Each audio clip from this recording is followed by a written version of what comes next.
Hey, what's up everybody? It's Isaac Ramirez coming to you with the word of the day. Now, today's word of the day is disclosures. Now, disclosures with respect to real estate. So, keyboard warriors, I know you're ready for this. Go in and start typing and let Google do its thing.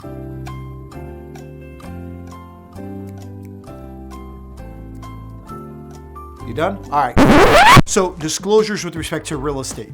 Disclosures are simply any material defects that a seller knows about a property.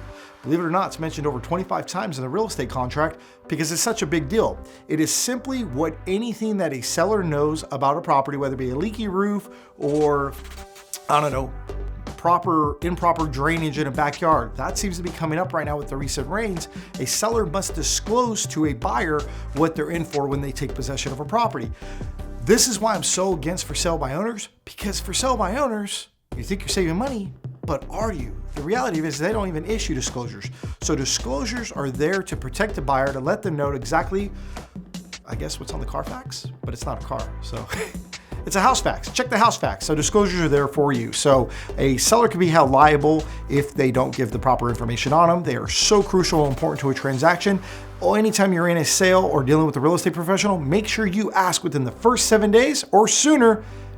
Let you read the disclosures, because that tells you the history of your home, of what the particular owner knows about it. And they can't lie, because if they do, we can sue them really bad. And we don't want that. So disclosures, take care.